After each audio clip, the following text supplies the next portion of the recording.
Right, bless you, Phil. Thank you very much. That's the best introduction anyone's ever given me.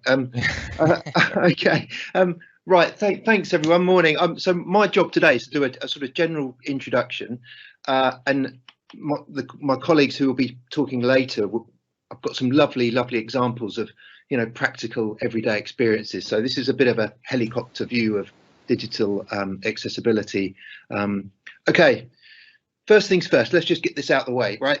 Some very important new regulations that are very helpful, I think, in helping us measure and define digital accessibility and understand some of the legal obligations that we have. So public sector bodies, websites and mobile applications accessibility regulations, PS bar to its friends, kind of says that all public sector body digital information needs to be accessible to something called the Web Content Accessibility Guidelines, WCAG 2.1 AA accessibility standard.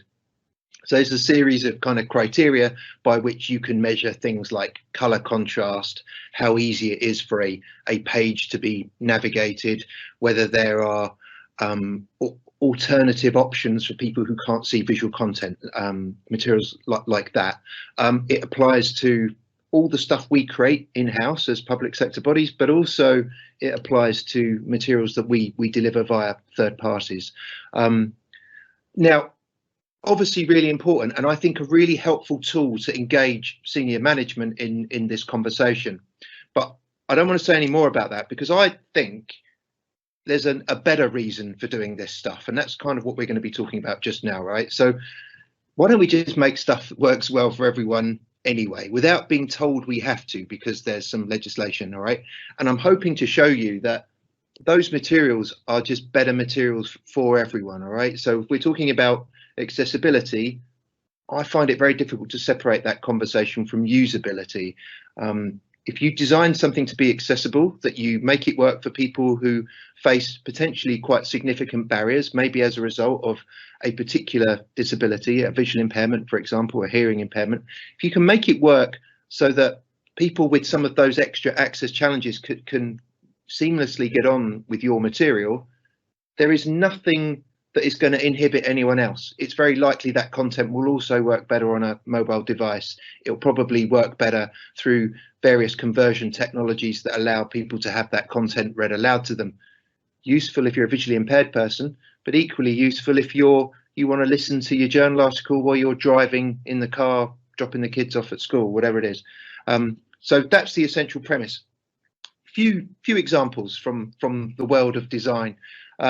Lovely, I never know how to pronounce this. I think it's E1 or Eon or something is the name of this watch, but you can access this visually. You can see the time, but beautifully, because of the raised kind of dials on it and the little ball bearing that kind of moves around on a magnet, you can also discreetly feel what the time is.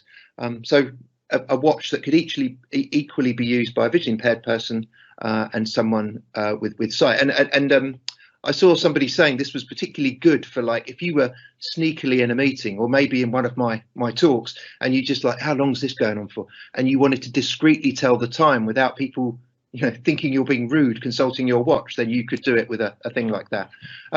Tactile Maps, George, who's talking in a while, and Paul George is also on the menu today.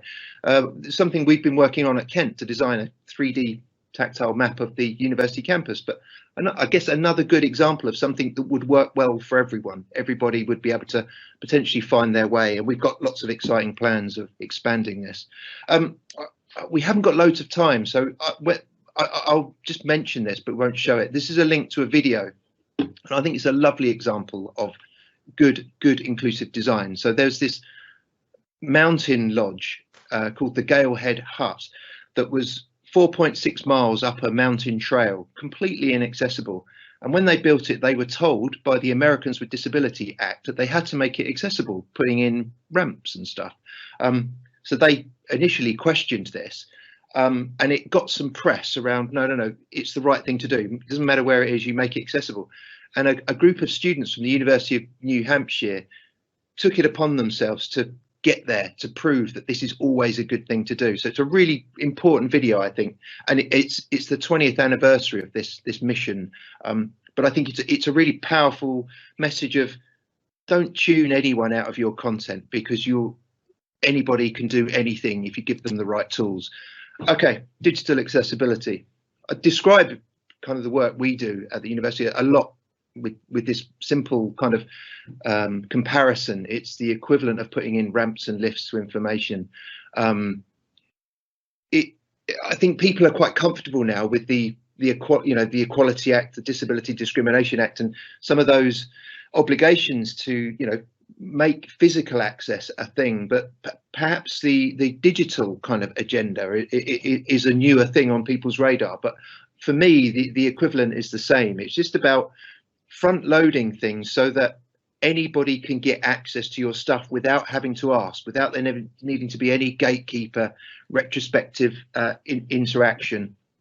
So the kind of things we need to think about are people with vision issues, color issues, hearing issues, issues with dexterity, so kind of mobility, movement, understanding, processing speed, things like that, and speech.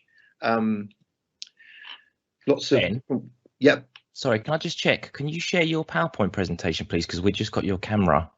Oh, have you? Sharing a screen. Oh no, that's not. I've been talking at cross purposes then. Right. I'm very sorry. Right. Okay. Here we go.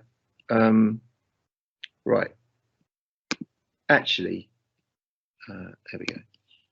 Has that got it now, Phil? Yes, it does. Thanks, Ben. Yeah. Okay. Let me just very quickly. Yeah. Sorry. So just to make that probably makes more sense now. This is the watch I was talking about. That's the 3D map of campus. This is the link to the video that when we share the slides, please check it out because it's really interesting. And there's an example of a well-designed set of stairs. Lots of different ways you can do this kind of inclusive approach. The old-fashioned way, the kind of medical model, is you locate a solution on the individual, or you try and say, we know that a certain number of individuals are going to face these types of problems. So you try and adjust for a solution that would deal with those for a wide range of people. Obviously, the gold standard is designing it absolutely the right way from the beginning, so there's nothing retrospective about the way that you design. A good way to kind of think about your systems, I think, if people are familiar with Simon Sinek, he did a really interesting talk where he said the best way to kind of design your service to work for the most people, and Apple, he gives us a good example of this, is you start with why do you exist? Why do you do what you do?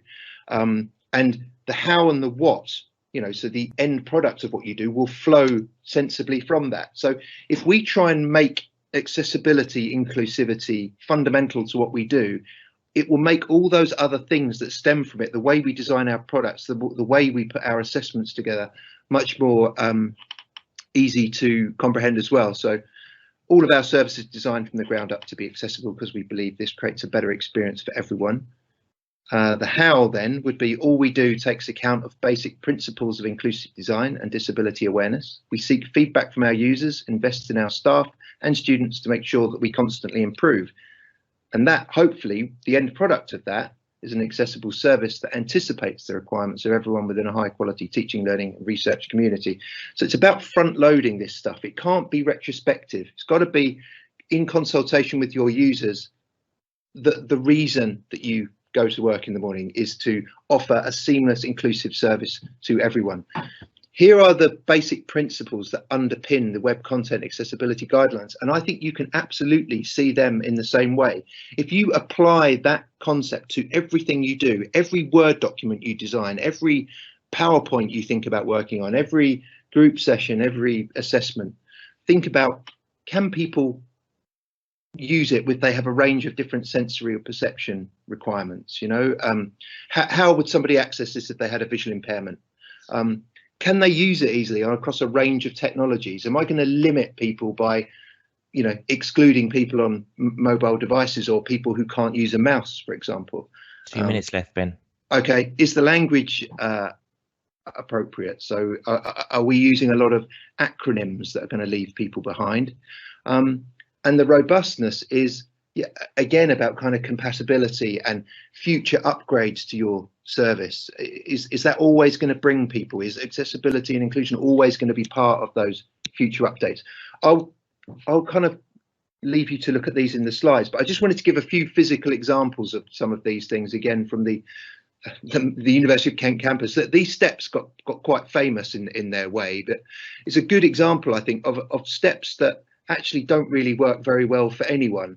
And there's a quote there from one of our visually impaired students who took this photograph. Says actually it really affects her day, it has a huge impact on her ability to seamlessly navigate the campus just because of a poor level of contrast. If you want to try how it feels to have a really inaccessible experience, this is a brilliant test kind of platform. User in your face. It basically subverts all your standard expectations of what a website should do. But I think it's a good example for people who are new to this to think, oh God, this is really isolating. It makes you feel really unwelcome. And it's potentially what we do to our users when we don't consult them in our design and therefore take account of all of their different requirements.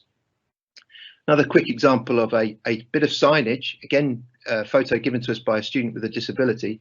It's a big sign, we're doing quite well there, it's certainly noticeable, but we used acronyms. Nobody, if you don't know what DLT1 is, you don't necessarily know that that's Darwin Lecture Theatre 1. And also it's not terribly clear which door you go in for which lecture theatre. So you could burst in to the wrong one and feel slightly embarrassed.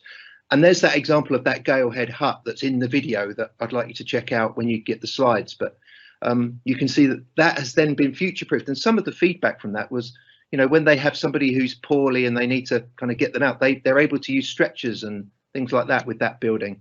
A lot more WCAG criteria here. Oh, really important thing before I go. This works two ways, all right? So you, obviously by making stuff inclusive and accessible, you know, you're helping people with disabilities, of course. But actually, the things that we do to make stuff more inclusive and accessible works well for absolutely everyone. So don't forget that the tools that we're pointing people at to make more of the site, the assistive technologies that historically have been the focus of people with disabilities, absolutely could similarly be used by all of our students or all of our customers, all of our patrons to have a better time with our information. Some very quick feedback from students. I think this is a really important one about the user design journey. Ask people how they find your material. There's nothing better than this. That's better than all of the WCAG criteria in the world. Find out how people actively are using your service, what it makes them feel like, what the barriers are, and involve them in the solution. Here's some lovely examples of when we got it right. And this is a student that Stefano will kind of show some of the background to what we were doing to allow this to happen. But just gives people unbelievable confidence to be able to go forth and do whatever it is they want to do. And we don't. Thanks, Ben. I'm so sorry. We've run out of time. That's it. I was almost done. So that was all right. So I'm sorry for not I hate stopping people. At the beginning. I was too keen.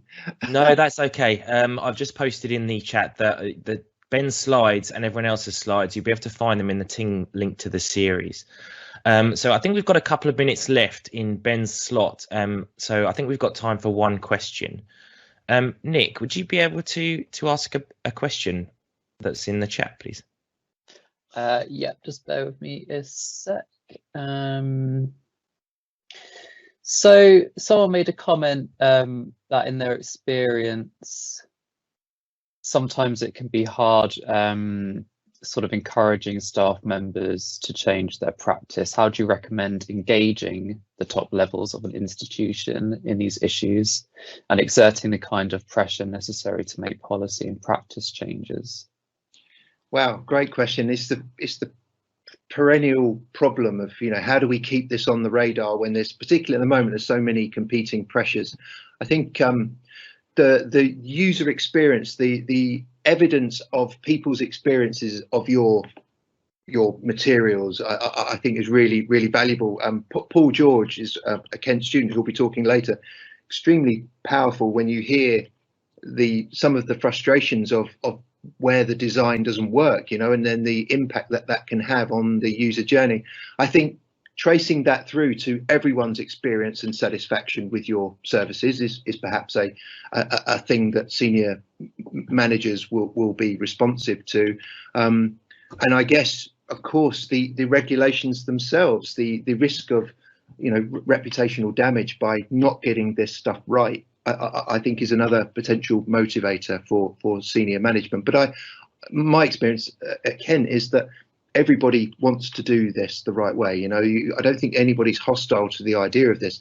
It's just finding the time. So I think another thing is to be measured in what we're asking people to do, because there's an awful lot to do, and for a lot of people this is relatively new material. So I think we need to prioritize what we want them to do first in order to have the biggest possible impact in the most sustainable way.